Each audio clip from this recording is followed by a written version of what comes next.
Being a commissioned pet portrait artist definitely has its pros and cons. I'm Heather Nelson and I do occasionally get commissioned to paint pet portraits.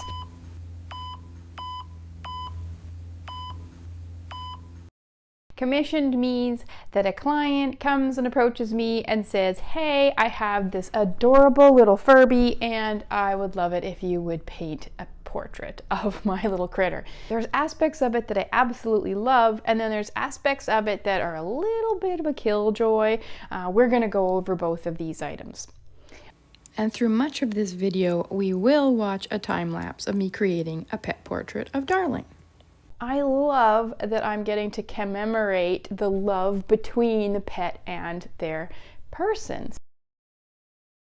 I have the opportunity to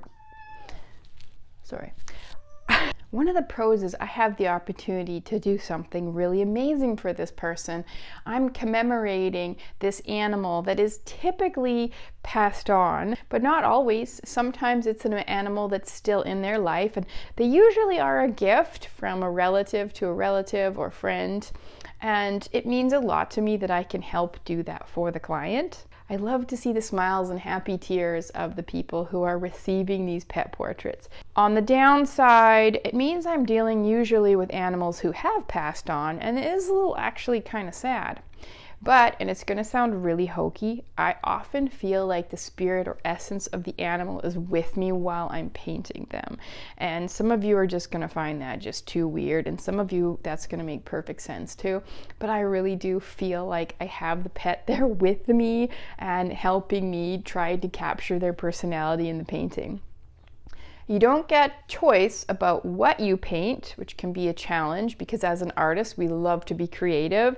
And when you're given a very specific animal, maybe even a specific photo, there isn't as much creativity involved. If you want to be painting a beautiful phoenix or a dragon right now, well, I have yet to get commissioned to paint a beautiful phoenix or dragon as a pet portrait. We don't have to wonder what to paint when we're painting a commission, so there's no real fear of the blank canvas because you know exactly what your subject is. It takes some of the thinking out of it for you. One advantage, of course, is this is an opportunity to make some income as an artist. And you know, there's always that theory behind the starving artist, but when it comes to pet portraits, you have an opportunity to actually make income with your art. Now, when you're trying to decide what to charge, make sure that you are thinking about your time and you're considering your supplies as well, and also just the price of your own skills. Like, it takes a long time to build up these skills, and in the same way that somebody has to pay a professional in another area for their skill set and their education, you want to keep that in mind as well. When you're first starting out as a pet portrait artist, then of course you're not going to be charging as much, but as time goes on, you can increase your rates. On that same token, it's almost like you're getting paid to practice art, which you can't complain about that. That's lovely. There's almost always a deadline that goes with a pet portrait because they usually are a gift. So there's usually a specific date that I need to get the pet portrait done by. Maybe it's in time for Christmas, or maybe it's in time for Mother's Day. And there's always like a little backlog of pet portraits that kind of pile up right before these holidays, and so I've got to meter out my time. And again, that's not exactly the most creative or fun way to work, but if you're good about time management, of course you can get it done. I find I'm far less likely to take risks, like creative risks with color and gesture and mood. Even if maybe my clients want me to take the risk, I find I'm a little bit more nervous. This is because I don't want to mess up my client's painting, whereas I don't mind taking risks with my own. But I do feel like this has to do a lot with experience. Like, I need more experience and I'll take more risks. Please subscribe to my channel. One of the pros is that this is also a gift that I can give. So this is an opportunity for me to do something nice for my client.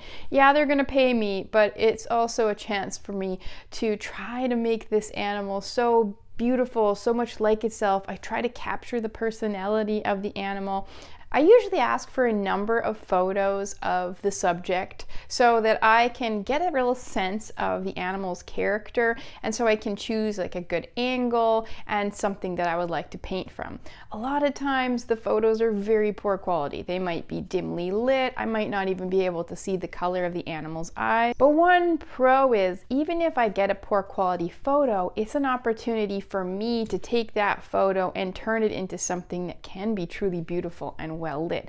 I can fill in the blanks where the photo didn't. If you bring me some dingy, dark, blurry photo from the 1980s and I can turn that into a vibrant color painting of your animal, then that's a real opportunity for me and a gift for you or whoever the recipient of the portrait is. And I find most clients are really friendly, really generous, and very happy with what I'm painting for them. But there can be clients who want changes, and changes can take time, and changes can also be challenging.